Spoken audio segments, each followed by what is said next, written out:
right. What's up, everybody? It is Monday and time for the Master Motivation Show. My name is Jason Flame, and my guest today will be Danny Cleary. And before I give a quick intro to him, guys, do us a quick favor and drop a comment, share the video, because this is going to be one that everybody is going to watch. Now, most of you have been following me for the last 5 months, and the reason for this video is that I chose in 2021 to highlight and allow the opportunity to put the spotlight on 52 people in my life that I believe are inspiring, motivating, and this one goes to the top of the list. And I'm really super excited to introduce one of my best friends, once again, Danny Cleary. What's up, man? Thank you for having me on. I'm super excited. Yeah, man. Well, what's super cool, right? And for those of you watching or will watch later, Danny and I, this is not a new deal for Danny and I. We started MPW Live, I think about 3.5 years ago. Is that right? If not more, yeah. Yes. It might have been more. I actually think it's 4 years ago. Okay, so we used to do a live show where Danny and I would talk about MPW, which we'll talk a lot about later, our Millennium Pro Wrestling. And so we would talk about the matches and what was coming up, and it was kind of our promo for the week. So this is not new. The only difference is we're not in the same room right now, and we used to sit side by side, so we had some really good banter. Guys, Danny is such one of those people that I know for a fact that God put him in my life for a reason. And we'll talk about the story of how we met. I'll let him explain it to you, and how our friendship has grown over the year. But, this whole thing, Danny, this is all about you. And I just can't wait for all my friends, family, and everybody watching to learn all about you. So do me a favor and tell me a little bit about, kind of growing up and your background, mom, dad, brothers, and I'll let you get started. All right. Like I said, my name is Danny Cleary. I was born and raised here in Moorpark, California, and to my parents, John and Julie, who are just the two best people I know in my entire life, and have found, created the foundation of everything that I am: faith, generous, kindness, all that stuff. They fostered all of that from the time that we were, I was a little kid. They've always, pushed me to be, the best version of myself. And I have two brothers, Brendan and Jack. Jack just graduated college like 2 days ago from Northridge, and he's very big into acting. He's very involved in the community theater here in Moorpark. He works there, and he's directed shows. He's led the junior camps and stuff, so he's been very involved with that. And then my brother Brendan, and he's married to my sister-in-law Erin, and they're Brendan's my wrestling tag team partner, as well as my best friend. Just we do everything together. We've always done everything together, and it's great. We grew up doing the church thing.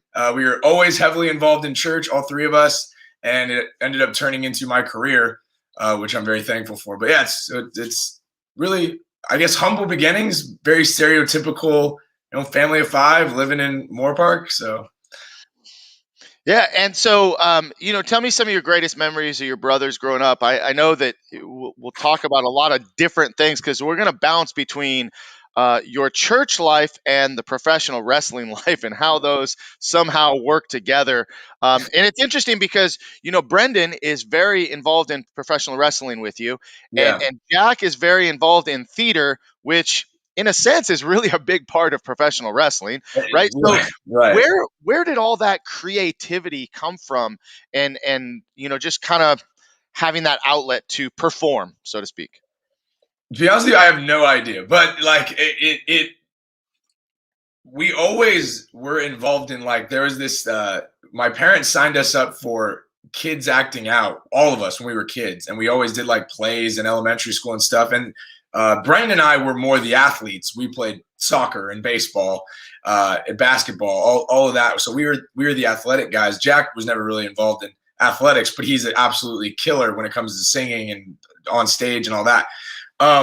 So, I mean, we were always, I guess, big fans of wrestling. So it all blended together with athleticism and acting. And I think that Brendan and I are very much, and Jack, we all like having the attention on us. I think so. That's probably where it came from. We were always like, "Hey, look at me, everybody!" So wrestling and speaking, acting, all those things where it's like all eyes on me are a big part of where that all came from. But neither of my parents are like that. They're both the most like humble I people was I just know. So I have no idea where that came from.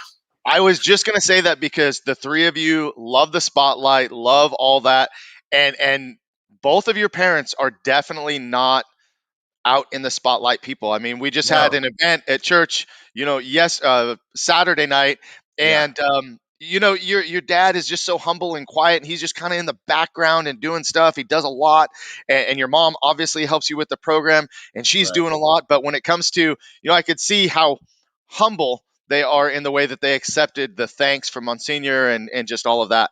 Yeah, they're just always been super like they want to help everyone, but like like we always would make the like I'll say this quick. This sums up my dad in a perfect way. Is we always kind of tease my dad because he can't say no to anything, and he's always super helpful. Like he's umpires little league like every night of the week, and he's always doing something. But one day we were sitting all at the house, and like we got a wrong number phone call, right? Like so, just like hey, is Jeff there or whoever, and my dad's like, no, I think you have the wrong number. And the guy was just like, oh, sorry, and figured he'd hang up. My dad goes, but how can I help you find Jeff? And it's like, that's like the weird, why would anyone ever do that? Like, and then he ended up talking to this guy for a little, it was just super funny.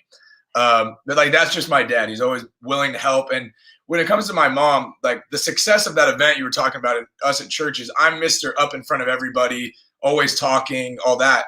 But my mom does she is the most organized and put together person ever. So I could not have done all that stuff because if I ask where something is, oh no, what's next on the schedule? Or, oh, I need this supply. She's there. Like, boom, here you go. So it makes my life 1,000,000% easier. So Right, yeah, right. it's And crazy. you guys run an awesome program. We'll get to talking about that a little bit more. What were some of the things that you remember about your parents, some of the values and the ethics and uh, the work ethic that your father has, and just some of those values in the home that you and your brothers you're all successful in your own right. You all have done something that you feel passionate about. Talk about how you grew up and how your parents instilled that in you. The biggest thing is respect. Is my parents always made sure that we knew that we were supposed to respect each other, respect them, respect our elders, just respect everyone. I remember there were so many times where like growing up, I'd be at a friend's house or something, and I like hear the way they would like talk to their parents, like snap at them or something, and I would think I'm like I would never talk to my dad that way, and it wasn't even like oh I'm scared to talk to my dad that it was just I would never talk to him that way, and he always treated my mom, he always treats my mom like absolute gold. So that's the huge part of it is like, how we grew up is seeing that how somebody loves and respects and how you're supposed to treat your family, how you're supposed to treat other people. My family always treat strangers or people that are assisting, people at church, people always just like absolute gold. So it just was something that we watched growing up and we're like, this is how you're supposed to treat people. And I'm so thankful that that was hit home so hard as kids because it's been huge. Like it was almost uncommon sometimes when people go, why are you guys so polite? Like, well, how else would we be? It Right. was just so natural, because that's how our parents always kind of demanded that we act. Well, and you bring up something that's come up several times in different interviews over these last several months. The fact that you're just so kind of in how you grew up and how things were, and you don't really see outside of that. Right. And but we live in a society where that level of respect is it's just very different. It really does start in the home, and it blossoms out. When you were growing up, you said you played soccer. I know Yeah, that was probably one of your biggest sports that you played as for a sure. kid before you got involved in anything else. So talk about playing soccer and just kind of what that meant to you. Well, my dad's dad, my grandfather, was on the one of the Ireland national teams. So soccer's just always been a big part of my. I actually have one of his jerseys. It's like one of my prized possessions. I have it hidden away. But my dad loved soccer. He was super big in soccer, but his sport was actually basketball. I didn't get tall until it was too late for me to get really good at basketball. So soccer was something that I was just really drawn to. I liked that it had a mix of kind of finesse, but also you needed to be aggressive at the same time, because soccer is, you watch these pro guys and their fancy footwork and all the quick steps and stuff like that. But also if you're running on a drive, you get be bumping shoulders with somebody, you have to get in there, the slide tackling. And it's kind of almost like wrestling in a way. There's an art of aggression, but there's also an art of finesse to it. So that's why I was really drawn to soccer. Is I thought this is so unique, this game, and it drives me nuts when people say soccer's boring because you can watch an hour-long game and nobody scores. And it's just I love watching soccer, and whenever the World Cup comes on, that's like the best summer every 4 years because I just sit and watch every game, every country. I'm like, I'm on cloud nine when the World Cup is on. But yeah, soccer was definitely my sport, probably my favorite sport of choice for sure. So then, you played as a kid and you did all the things that normal kids do growing up, and you had a great family. High school for you was not exactly the greatest experience or your favorite thing. I mean, if we're being honest, right? To say the least. Yeah, no, high school was, it's just one of those things where you can have everything kind of everything right with your family and pushing you, motivating you to do the right things and stuff. But I just was not into it. I have some struggles that I deal with when it comes to academics and things like that I really struggled with when I was young, but I struggled through high school. I struggled with the test taking, the homeworks, and all that stuff. And I had to really get pushed by my family, my friends to get through that. Not doing well in school actually kept me from playing sports in high school, because I had to do extra math classes or extra this or extra that just to make sure that I graduated high school. So it was definitely a really, so many people look back and they're like fondly, oh, the good old days. Like those were not the good old days. I never want to go back. But I didn't really blossom until afterwards. And college really wasn't your bag either. It wasn't an interest for you to go on and to get a degree and to do anything further in that sense. Right away, no. So I'm currently taking classes online, getting back into that because I didn't know what I wanted to do. I had like I'm going to do this or I'm going to do that. But now I'm kind of rediscovering what I want in my life. So I'm signed up for some intro to religion classes and ministry life and stuff like that, where I had no idea that was going to be the plan when I was a kid. I had completely different ideas of what I was going to do. And then, praise God, he took me on a completely different path. But it wasn't right out of, after just getting out of high school, I was like, school was not what I needed to do. And I felt I was being pulled in another direction. I'm very thankful I followed that right direction because it got me where I am today. So. And you grew up, in the Catholic Church. You went to church. You were involved. Your parents are obviously very involved, and you had an experience with another youth minister that really kind of helped lead you to where you are now as the lead youth minister at Holy Cross Church here in Moorpark. Yeah. So talk about how you went from someone that went to church, had a faith, and then you wanted to take it further. Talk about that. Well, I always had faith, right? Like I always knew all the answers, even if I was embarrassed that I knew all the answers. Cause like I watched, all the Veggie Tales and all the little kid, catechism type stuff. And my parents are devout, my grandparents devout. Like we went to mass. Sunday was for mass. We never missed. Even when we were in Hawaii, my dad's like, we're going to mass. Everyone else can go wakeboarding, but we're going to mass first. It was just an important part of our life. And through my middle school, early high school, I started to, as a lot of teenagers do, trust me, I work with them every day. I started to kind of dip away, but my youth minister, his name is Matt. He's still one of my very best friends to this day. He really took the foundation of faith that my parents kind of built And he went, "This is how you use it." And from that moment on, I was like, wow, I want to use this. And that's what started me on my path to trying to then be that to as many people as I possibly can. How can I take this thing, faith, that's so amazing, changed my life, gave me purpose, gave me fulfillment, and show other people how it can work in their life? Because it's not just like, oh, well, you do the church thing and there's one way to do it. Like faith, the avenues of faith are vast. You can do it in so many different directions. And that's kind of what drives me, and where, how my youth minister showed me it's not just church kid. It branched into so many different aspects of life, and it was been, what makes me who I am.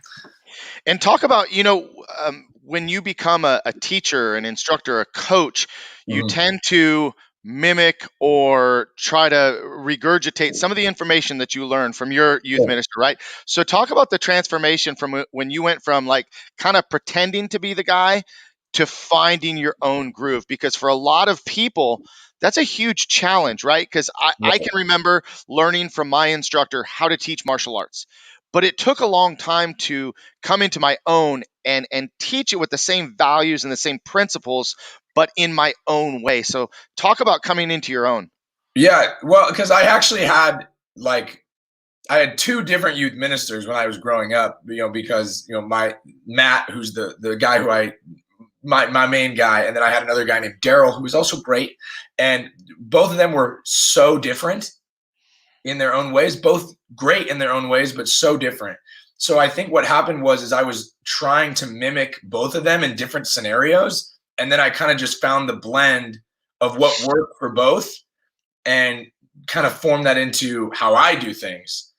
And then kind of, I would say honestly that my style is totally different than both of theirs, because I just saw what worked and I saw what didn't. And I think that the best one thing about a youth minister or anyone that works in ministry is you can't really have a specific way to do it, because you're going to interact and meet with so many different people, different teens, different adults, that you kind of have to be adaptable and reach people where they are, because you can't, there isn't just like a blanket way to do something. You have to be able to, everybody comes from a different walk of life. Everyone comes from a different, point of entry, if you will, in their faith journey. So you have to kind of be prepared and willing to reach people wherever they come to you. Right, right. And so you work, the majority of your work is done with teens. Yeah. And I told you this in a text message after Saturday's event. I had the privilege, because I haven't really seen it a lot, because my kids have gone, through the Right. program. But we came early, and my wife and I are sitting there and we're just watching you do your skits, and having the kids. And I'm just watching how you interact with them. And let me tell you, teens, everybody that teaches teens knows what a challenge and what a struggle it is, only because they're in that place where they want to, but they don't know if it's cool to, and Yeah. they want to behave a certain way, but they don't want to be judged. So they're kind of in that like that middle spot.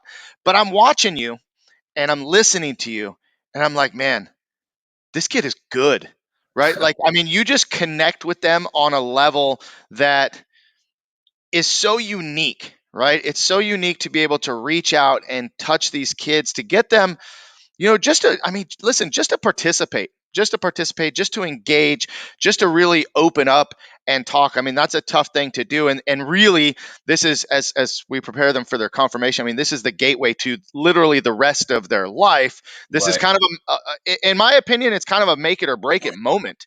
I mean, that's a Yeah. lot of pressure. That's a lot of pressure on you. So talk about how you strategize or how you work with your team, because I know you don't do it alone. You got a bunch of peer counselors that help you out. Um, Yeah. but talk about how you strategize to get through at such a challenging age with these guys. I mean, honestly, I can't take a ton of credit because it is 100% a team game.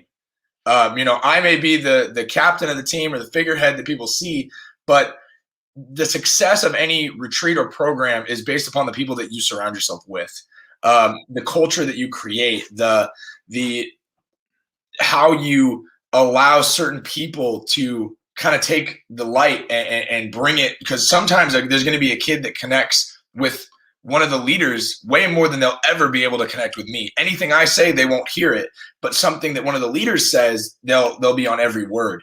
So it's really building a strong community and honestly allowing God to work through everybody, and understanding that I had to get out of the habit of, when I first started, I thought, as we talked about earlier, I'm always look at me, look at me, look at me. But it had to be, it's not about me, it's about God. And God has called all these people here, not just me. So I have to give these people the avenue to do their thing. As far as my specific way of doing it is, I just try to avoid, I think a lot of times when you think of church and youth pastors and all that, you get the stereotypical, some dude sitting around with an acoustic guitar singing Kumbaya. And that's not who I am at all. As you know, I'm a very pretty much down to earth guy who just really loves the Lord and has had just some really amazing fulfillment in my life because of my faith. And I just want to show that to people, because I think the world, when you're young, is throwing so much stuff and glamorizing things that just empty the hearts and the spirits of these kids. They looks great on the surface, but it's just not. And I understand that, because I've lived through it, and I'm trying to just give them the alternative. Hey, the fulfillment, the thing that you're looking, that's going to make you feel loved and accepted and cherished and valued, all that stuff is not in all of this stuff that the world glamorizes, but it's within you all along. God's already put it in you, and you just have to kind of allow yourself to live it out. So that's what I try to do, is just be very real with them and tell them that it's not, religion and God is not some magical fairy dust that poofs into your life. It's something that's dwelling within you all your life. You just have to be willing and brave enough to kind of let it come out, So yeah, that's a long-winded way of saying what my style is. No, I get it. And I've told you this probably on several occasions, that I believe that you are wise beyond your years, because you're only, what now, 27, 28, 29.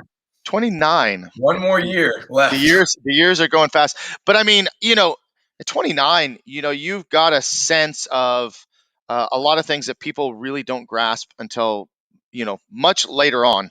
And I think that that's where, at the core, you and I have connected so easily Yeah. because of that. And real quick before we even move on, you talk about your team. Give a shout out, because they're probably going to watch this. And I know you won't remember everybody. I know it sucks to try to name everybody, but give a shout out to some of the people on your team that really make a difference, make your life easier. Well, Julie Cleary, my mother, without her, nothing would be possible. My two right-hand people are Tyler Letson, who's one of my very best friends, who's just been grown up in the faith. He's incredible. My girlfriend, Jessie Rodriguez, she's probably the best minister when it comes to faith and reaching young people that I've ever encountered in my life. She's incredible. Stephen Kelly is my tech guy. He keeps me plugged in. He created all the lights, all the lighting shows that we do, the music. He's in charge of all of that stuff. All the sound. Yeah. Without him, I would be talking in a room with no microphone. But he created so much for me. And then all of the teen leaders that the high school students that through this pandemic year where they didn't have to do anything, they went, I'm going to make helping the next group of teens a priority. And I can name all 25 of them, but the teen leaders, peer leaders at Holy Cross, without them, the program would be not successful. So all of those people, they are the lifeblood of our parish, the lifeblood of our ministry. It's not Danny Cleary Youth Ministry, it's Holy Cross Youth Ministry. I could leave tomorrow and it would still be a great success. And I understand that and agree with that, although you personally create a culture that allows this team to engage and to evolve. I mean, there has to be someone that kind of is pulling the strings and, putting things together. But, you're 100% right. We see it in many avenues. I see it in my own school, how it's really important that, you have a strong team behind you, and that strong team is building the next team, because, your leaders now may not be your leaders in 5 years. Out of all of them, one of them may take your place, right? And that would be the goal. And then, Right. and then they're just going to continue to come up. I probably shouldn't even say this on video, but I'm going to say it because Mason may watch it later. But something that Mason said to me, and he's going through and going to be confirmed on the 12th, correct? Yep. Yep. Right. June 12th. So I said, hey, Mace, I'm always asking my kids, trying to find ways to build them into leaders. I said, what do you think about helping Danny out next year? He's all, well, I think my girlfriend is going to go through and be confirmed next year. So maybe I'll do it. And I was like, and I'm like, I'm just pushing a little bit, going, man, if that's the one thing that helps get you involved, because look at what it's done for you as a leader as a whole, right? But look at what Right. it's done for you, and continuing to strengthen your faith. Well, think about this, and to anyone that ever gets involved in anything, it's not a matter of the manner of how you come through the door. It's what you do once you're through the door. Right. And so because what got me involved in the door, walked in first, actually to full circle it, event when we get to that, but was professional wrestling is what got me in. Because my youth minister asked my mom, what is he like? How can I get him involved in the church? And she goes, the only thing he likes is freaking wrestling.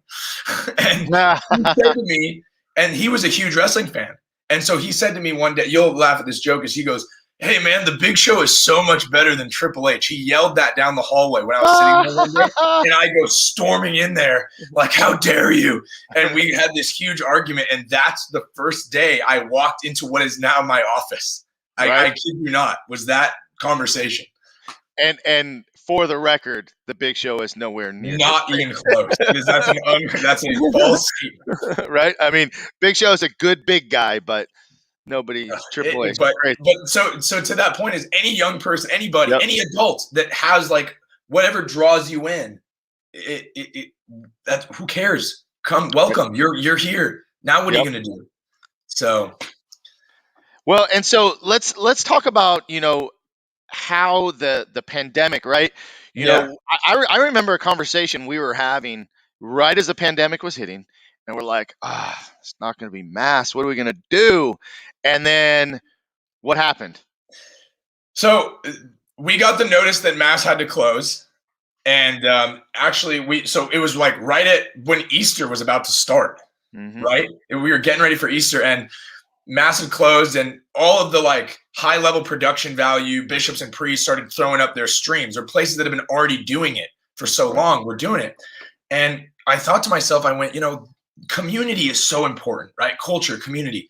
And I thought the people of Holy Cross, the parishioners, want their mass. They don't want to just watch any mass. They want their mass, their church, their priest, their shepherd. So I went to Monsignor and I said, hey, let's live stream mass, you and me and a camera. Let's just do it. And he was like, there's way better preachers, or I don't want to do that. I'm not comfortable with that. And he was just kind of feeling a little self-conscious. And I went, Monsignor, you got this. The people need us. We got to do this. And he was like, you know what? Get a tripod, get a phone, and meet me on Sunday in the chapel. So him and I, for a couple weeks, it was just, we did our thing, and I filmed him, and he did mass just between the two of us. So it's crazy to think that like so many people missed mass for so long. I have never physically missed a mass because of the pandemic, because I was always there behind the camera with him. Right.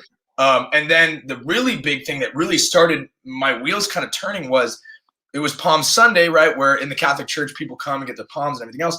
And I was like, what are we going to do? And, my girlfriend goes, she goes, why don't you guys do like a drive-through where people can come and get their palms? And I went, that's a great idea. So we went to the business manager, and she had actually had the same idea.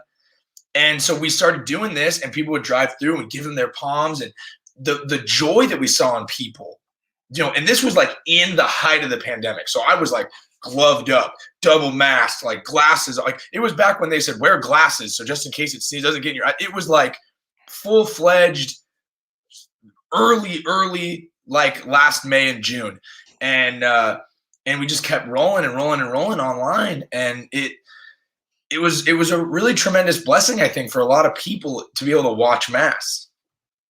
Honestly, it was a game changer, right? Because for so many people, that is, that's that they need that, they want that, they crave that, they want to be there. It was tough too, because we would get to see mass on Sunday, but we wouldn't be able to accept communion. So Right. it was a change. But the great thing is we persevered, and then we went from having mass, virtually, so to speak, and then we moved outside, right? Yeah, that And go ahead, talk about it. no, I'm having flashbacks. So what happened is we opened for a little bit. You'll remember where they said, "Okay, you can go back in." So we went back Yep. in, and we had all the modifications, and we're working hard to do it. And then the cases started to really rise again, and the archdiocese said, "You can have mass. Like, we're not going to cancel it again, but it has to be outside." And it was actually the week of my confirmation last year. Mm. So I went, "Oh no." So I called Mark Fisher, who's the technical manager for Holy Cross. Without him, Holy Cross would not be doing any of the things that they're doing. So shout out to Mark Fisher. So I called him and I said, "Hey, I need your help."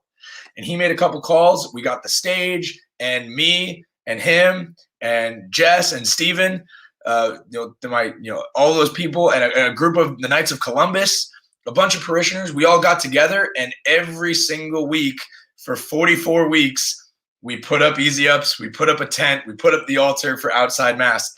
We'd get there at 5:30 and we'd clean it up at 2:30 every single day or every single Sunday. And there were days where it was 75-mile-an-hour gusts, you'll remember, during the fall. And I would drive there on a Tuesday and have to be holding down the easy ups and cutting the sandbags off and trying to fight with them to fold them in so we didn't damage them, and then put them all back out the next day. But it was, I look back at it as when I think of faith, especially our Catholic faith with the idea of Christ, is Christ's suffering led to the great resurrection that we celebrate on Easter. And all of the suffering that I was enduring, having to do all this stuff, to see people's joy coming to Mass on Sunday was all worth any moment of annoyance or frustration or being exhausted. Just to see people go, "Wow, it's so great to have Mass," during when everything else seems gone. So it was all worth it to do all that stuff. Yeah, it really, I mean, in the beginning, you just saw how many people were just so ready to get back and to get out there.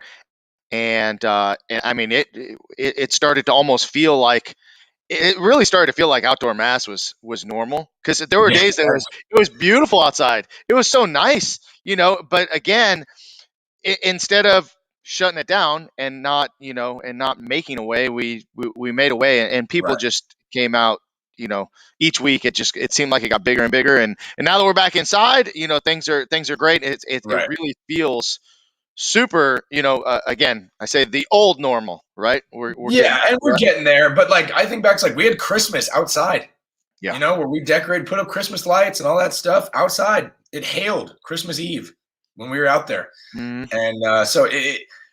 And I look at it and I appreciate it every time I walk into the church building now. I thank God. I'm like, thank goodness for this building. So it gives you appreciation for the things that you didn't really appreciate before. 100%. 100%. Talk about the pressure of being not only a leader, but being in the church and being responsible for all that you do. Um, Sometimes leaders feel a lot of pressure because I'm sure that parents expect you to be perfect, right? You never make mistakes, right? You never say the wrong thing, do the wrong thing. Talk to everybody listening about the pressures of being a leader. Um, it's definitely real. You definitely kind of feel it. Like, you're like you. Sometimes I think when you're in a position of, I don't know, where people are looking up to you, you kind of have to you have to remain in this kind of aura, on this pedestal, and people forget that you're a human too, and that you can fall and you can crack, and that your opinions and thoughts may not always be exactly what theirs are. I've been very fortunate with having a great support system, so I've never really felt. There's been moments of there's been some really, really tough stuff that I've had to deal with, but for the most part, that when what I pride myself on is when the tough stuff has come up, I've had a ton of great people that have come to have my back, that have been like, "Hold on a second, that's what you're saying is untrue, and Danny is doing great things, and Danny's a good guy," and all. And so that was really big for me. But you feel this sense of, you have to be what everybody needs you to be, and you're kind of always giving, doing this, doing that, and you have to remember, I think, when the pressure gets really, really heavy. You have to remember you have to fill yourself up. And I think that's when you have to surround yourself with people that you can look up to so that they can kind of fill you up because you're too busy. If you're constantly filling everyone else, but no one is filling you, you're gonna be empty, and there's nothing that you'll be able to give. So it's something that I've kind of felt the pressure, but I've been so blessed with such support that it hasn't been ever overwhelming. Mm-hmm. Mm-hmm. Well, before we transition into talking about the next topic, just kind of close out with how you feel and your purpose of being a youth minister and where you see yourself going from here. I sum up my entire life in one simple phrase, and it's that my job is to love God, love my neighbor, and invite as many people to join me as possible. That is my mission statement. That's how I live my life, or I attempt to on most days. There are days I don't do a great job, but that's how I aim to. Right now, I love being a youth minister, and during the pandemic, I've kind of become Mr. Church. I'm doing not just youth ministry, but I do a little bit of everything. Mm-hmm. Whatever the church needs, I step up to do. I've gotten a chance to do some speaking where I get to travel around to other parishes and talk about my faith, and that's something that I really love to do. And I'm hoping to get more opportunities to do that and kind of grow that avenue of my career as we come out of the pandemic. I've gotten a chance to do a couple pandemic even retreats where I've gotten to go. I actually did a Zoom conference where I spoke to a men's group in Detroit, and I got to talk to them. And by doing my online videos and doing all that stuff, I think my calling is to share, spread my faith, talk about it, continue to keep Jesus and Christ and being your best self in the conversation every day. Whether one person watches or a million people watch, you have to keep. I feel this calling to keep talking about it. Well, and what you haven't mentioned yet, and I'll just throw it out there. You had worked on a project with a good friend of yours. You were doing the Two Catholic Dudes YouTube podcast for a while, which was really powerful. One of my favorite things to watch, and that kind of morphed into you taking on your own role. And in our Master Motivation group, you help host this as well, where you talk about your Tuesday thoughts. Yeah. And it's just one of my favorite things. When I get to hear you, because I have mentors in many aspects in business, physical trainer, martial arts, everything. I really look to you, and I've said this before, as my spiritual mentor. I look at you as someone that really helps me to strengthen my faith. And I love listening to your Tuesday thoughts, because they're your Tuesday thoughts, but they're related to scripture. They're related to a reading from the Bible. They're always, Christ focused, and I love it. I absolutely love it. I look forward to it every Tuesday, and that's why I asked you to help us post this in our group. So, guys, if you haven't watched that, please make sure join our Master Motivation group, or follow Danny. He's got two profiles. We'll talk about the second one in a minute, but he's got his Tuesday thoughts, and I think that as anybody of really any faith, I don't think that you need to be Catholic to understand what he's getting across. But I think that that's something super, truly powerful, and I really see that going into a much greater place as the pandemic really slows down, getting out there and doing some more motivational speaking and talking. Yeah, thank you, man. Yeah, no, and the podcast was great, and you can still watch all the episodes. They're all on YouTube, and just life happens, and people have other things that they have to do in their life. So I'm not. It may happen again at some point. It's not like it's closed door or anything. Just life happened, and people got busy. But I didn't want to stop just because busyness happened. So that's why I chose to keep doing the Tuesday thoughts, and I put them all on my YouTube channel, Danny Cleary YM on YouTube. You can check that out. And but yeah, I just want to bring a different. I call them Tuesday thoughts because I'm not saying facts. I'm telling you, here's what I read and here's what I think about it. Whether or not so whether or not I'm perfectly accurate all the time, it's just me talking out loud, essentially, to the camera and wanting to share people's. I tend to look at things with different perspective, or try to find different ways or avenues to look at things. Because like I said, I don't think that there's one point of entry for your faith or for having a relationship with God. So I try to find different ways to kind of reach everybody. absolutely. Well, and I think that so far in the group, I've had a lot of positive feedback. You've got a lot of views on those videos, so it just Yeah, speaks. it's been. I'm very thankful that you've given me another platform and opportunity to just kind of spread my message and share my stuff. So I appreciate that, and I look forward to posting it every Tuesday. Yeah, it's great. Let's talk about professional wrestling now. Oh boy, So, oh boy, I know. So of course, I'm a big fan of yours, thank you. and so it's funny because you talked about professional wrestling is what brought you closer to your youth minister, just kind of common ground, and then Yeah. you got. I know the story because I'm involved, but why don't you tell the story about how you truly got involved in professional wrestling? Um. So basically, what happened so I've been a wrestling fan my entire life, and I've also been the church guy my entire life. And my confirmation sponsor and one of my family friends, one of my dad's best friends, his son, it trains and actually works for you, Mr. Haw. He's one of your instructors, and he was my confirmation sponsor, and he was a great sponsor. Whenever I'd go to his house to hang out with his kids, I'm friends with his older son, he would kind of go, Danny, before you go to play Xbox, come in here and watch this video about Advent or whatever. And he was so great, and he was always kind of, again, one of the people in my life that's kind of driving me, Christ focus. Whatever you're doing, Christ is involved. And he posted on my Facebook that he was going to a wrestling show because he's like, yeah, my son's karate teacher is wrestling on this show. So I went, how interesting. So I went to a show in Simi Valley. I don't remember who you wrestled or who was there, but I remember being there.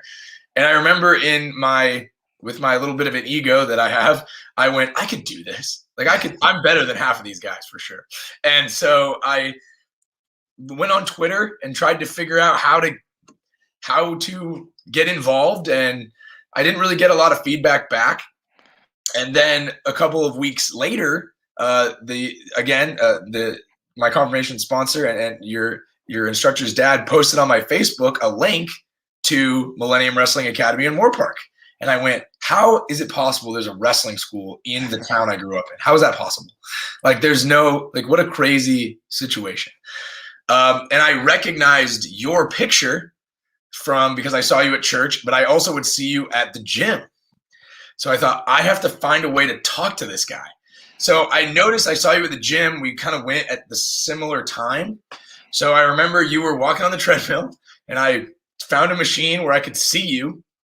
And I casually, pretended to do whatever I was doing until you got off the treadmill so that I could casually bump into you and go, hi, Jason Flame, my name is Danny, blah, blah, blah. And you were like, yeah, I think I know you. Don't you work at the church? And I do, but I'm here how do I get involved in wrestling? And you're like, come tonight. You need knee pads, whatever. And then I showed up that Wednesday evening, and I have pretty much been there ever since.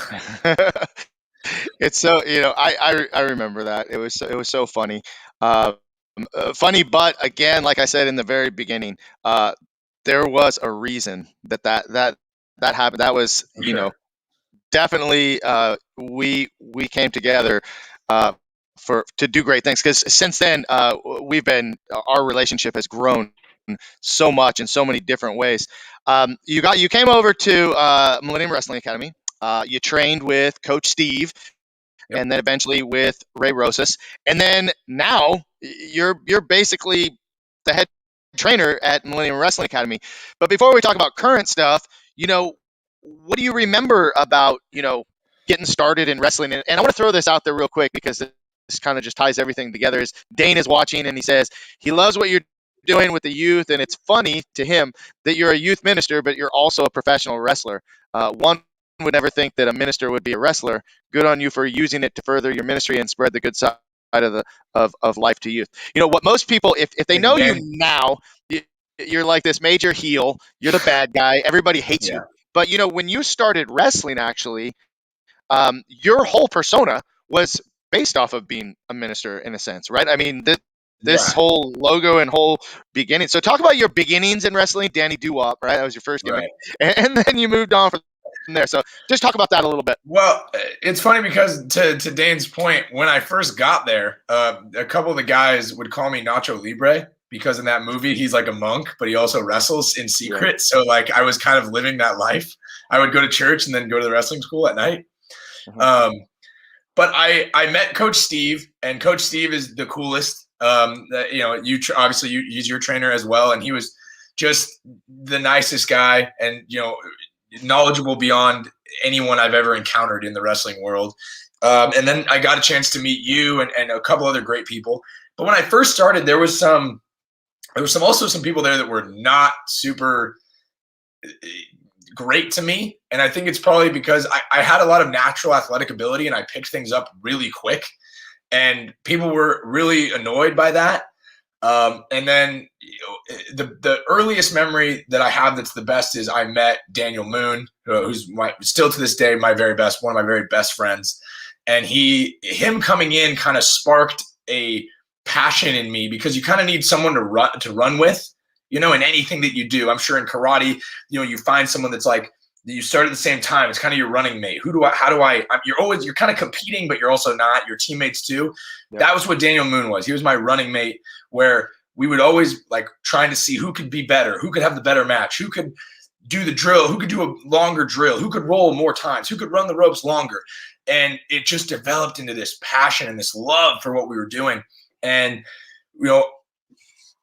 before all that, when you set up, I think this first showcase, I remember I was like, I have to get on this. I want to perform one time. Mm-hmm. Before I knew what it would become in my life, I was like, I got to do it once. Right. So a couple of the older guys gave me this terrible gimmick of Danny Doo-Wop, who I was some guy from the 50s, and I hated it. And I was like, I told them then, I'm like, I want to be Danny Devine. I do this like, I'll be like a Christian superhero. And they were like, no, you're Danny Doo-Wop, and I hated it. And then when I came back, when they started running more in Moorpark, the shows, I said to the owner, I said, hey, look, let me be Danny Devine, because the kids that I'm the administrator for will come watch me. Right. And they did, and it all the time. And I would, all my moves were kind of churchy. I would do like the sign of the cross and drop an elbow. And I was just this, there were so many amazing moments I had in wrestling and faith. Like, I'll never forget, there was a time I was walking to the ring in the Moorpark building, and a kid said to his dad as I was walking by, he like said to his dad, he goes, that's my favorite guy. And I like stopped in the middle of my entrance to turn to talk to him. And I said, you're my favorite fan, to this kid, to this little boy. And he said to me, I love Jesus too. And I was like, I don't need to do anything else in this wrestling game. I don't care. That was the moment. Everything I did was so that would happen once. And then from there, it just stemmed and stemmed and stemmed. And yes, now I am a bad guy, but there's a way deeper meaning of why I'm the bad guy now than just who I'm playing on the show and all that. But wrestling and faith just really dovetailed naturally in a way that I never expected. So yeah, it's been crazy. Yeah. And training has been amazing as well. Yeah. Those early days, back at MPW when we were here in Moorpark, it was definitely a unique situation, because we were running every single Friday for weeks on end, months on end. And, you went from being a guy that like, I just want to get on one show and do one match, to being like the main event in almost every week, and wrestling literally every week with, 3 to 4 days of training. You mentioned that early on there were people that, kind of gave you, a lot of slack, because, you're the new guy, but you're really good. You're really talented. Yes, ego gets involved, a ton. But there was a shift too, because you've gone from that to now, a locker room leader that people really respect and learn a lot from. So what was that like, making that shift from being like, wrestling every week, to now you got to step up and be a leader again, as you've done, in the church? It kind of came from, I was just tired of it.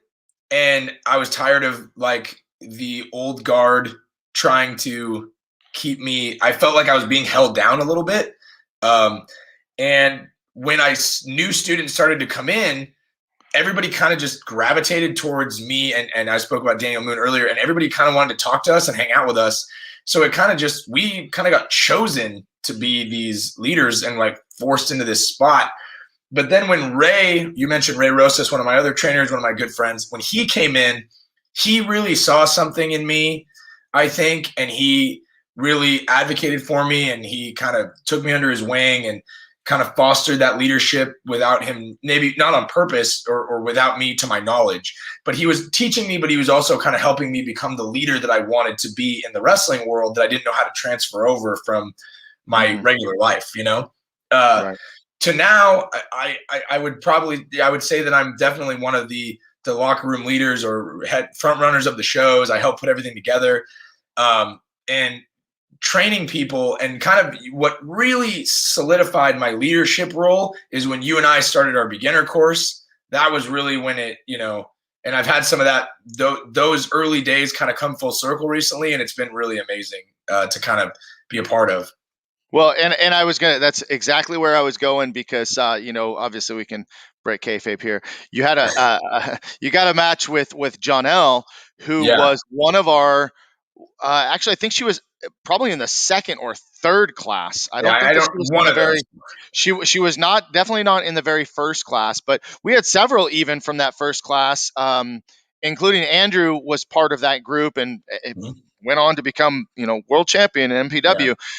What does that feel like to see someone that you have worked with that quite honestly came from nothing, no wrestling experience, and in Yeah. some cases, many of the guys that came to us at MPW, um, no physical ability, no physical talent whatsoever, but they had the heart and the desire, and they just loved professional wrestling. That's what was so unique about us was the fact that we would bring them in and foster them and give them a shot where they probably wouldn't have gotten that same shot, and who knows now, maybe things are a little different because MPW is almost the only show in town, right? So the beginners are working a lot harder to get on that show. So my question goes back to how does it feel to watch one of these young beginners, train and train and train and be able to finally earn their spot? It's awesome. It's awesome, and it's funny because the first kind of three shows that I've done this since out of the pandemic, I've gotten to work with three people who I trained. I would Mm-hmm. say like primarily they, if you were to ask them who trained you, they'd probably say me. Mm-hmm. And from the beginner course, or and like Dustin Daniels, who I've trained since he was 14 when he just wandered into the school. Mm-hmm. But I got to wrestle Jose Bucio the week before I wrestled John L. And then I got to wrestle John L. Both of them were in our beginner course. And to kind of be able to have those matches with them and kind of say, see, like I was there the first day that you stepped in a professional wrestling ring. And Mm-hmm. now I get to, you get to step in a match in front of an audience against me. And we get to have this match, and you get to have this moment. It was really a cool thing for me as a trainer, as a mentor to them, and I hope it was a great experience for them. But it's been the most rewarding part of wrestling. I think has been wrestling with people that I for some reason keep falling into the category of I've been like 4 or 5 people's first match ever, and I keep falling into that category, and it's a lot of pressure I put on myself because my first match experience was so not great. Like I didn't get to do anything, and I just kind of got beat up, and like I didn't get like that. Nobody, like there wasn't a lot of care or time put into the performance. Whereas when these new people come, I'm like, this is your first match. Like let's kill it. Let's have some fun. Like I can Right. do whatever you want to do, and let's have some real fun. And I try to give them. I want them to remember their first match fondly, because you're going to have bad matches coming down the line for Oh sure. I yeah. promise you, you're gonna. But if I can at least give you your first taste of this thing everybody loves, right? Anyone we're wrestling, you love this. So if I can give you your first taste to be something really special, I think it'll just make your passion grow. Right. And my last question before we start wrapping things up is, how do you keep it all in perspective? Like I mean, you're pretty darn good wrestler, right? I mean, Thank you. you're the best at the school. You've won multiple titles. You've done everything that you could do in MPW. There's probably not anybody that's gonna really outshine you. How do you keep that in perspective and keep your ego in check? Well, some would argue that I don't, but I try to remember that I'm part of something bigger. And I always try to put the show and the school above my own self interest. So all the times that I've become the champion or that I've been in a marquee, spot or the main event or whatever, I always felt like this is what was best for the show. This is what the show needed.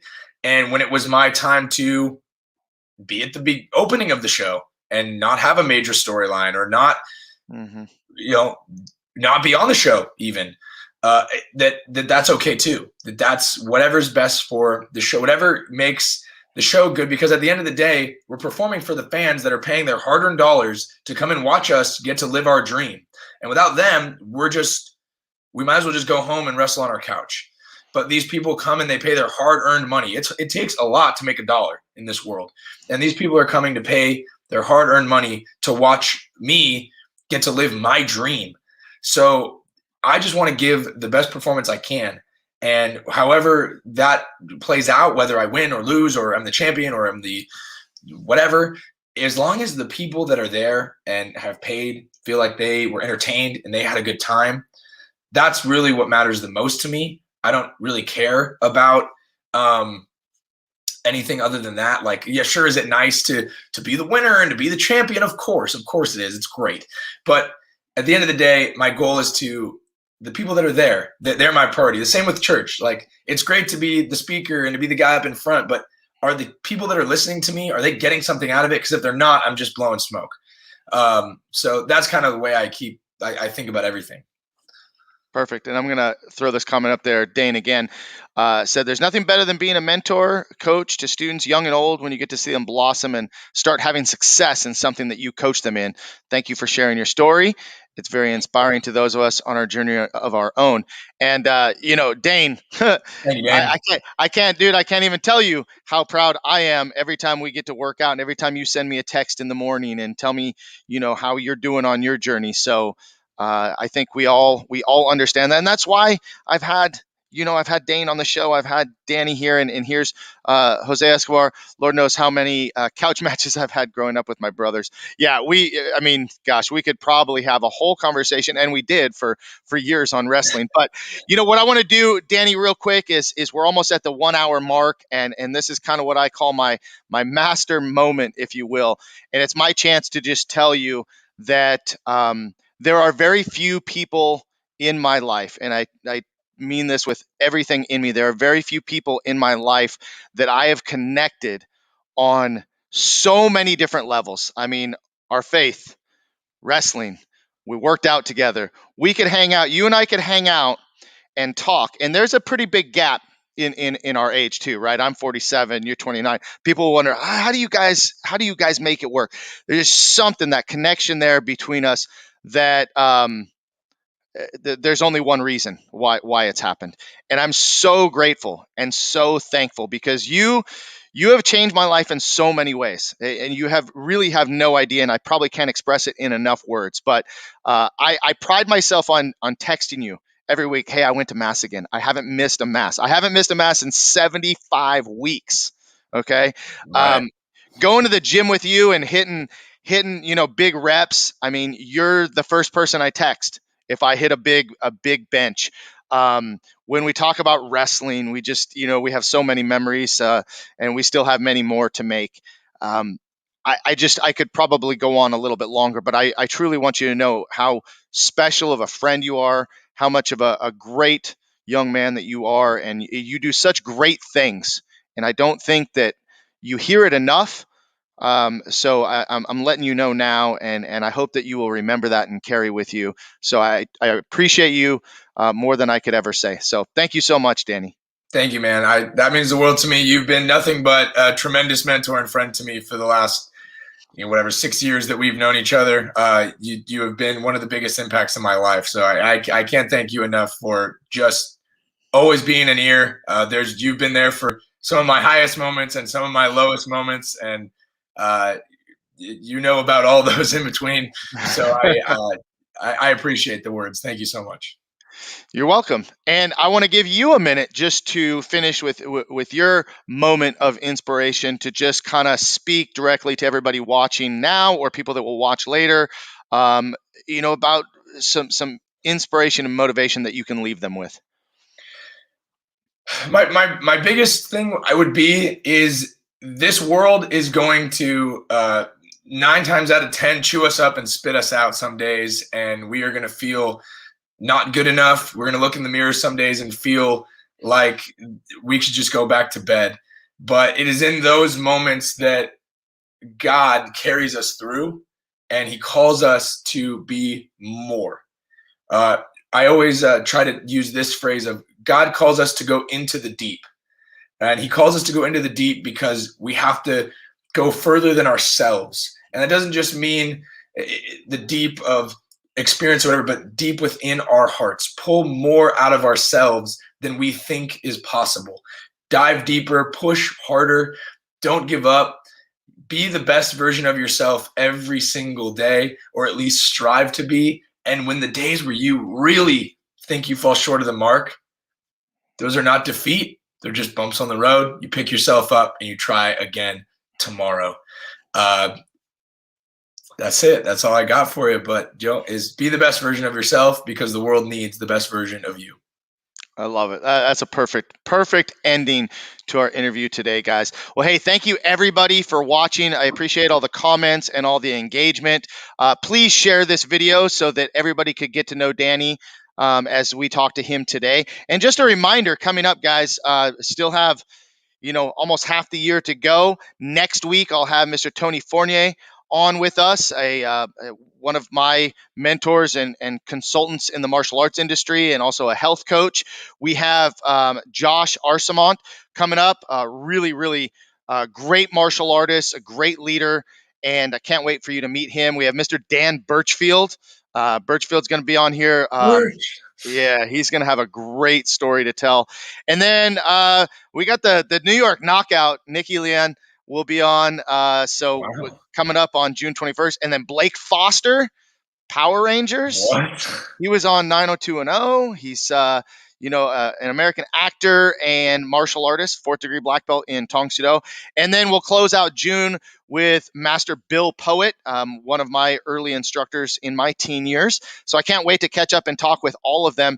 And please subscribe to the YouTube channel, guys. Let me put it up there so you can check it out. But follow me on Instagram, Twitter, Facebook, you name it. I'm all over social media. And the whole goal is to spread this movement of master motivation. We need to master our own motivation, that have that discipline, and inspire and motivate others. So thank you guys so much for watching today. Danny, thanks for being an awesome guest. Can't wait to catch up and get back in the gym and get back in the ring with you. Yeah, thank you, brother. Can't wait. All right, guys. Well, I'm going to close it out with our video, and I hope that everybody has a great week. All right, everybody. Take care. We'll see you next time.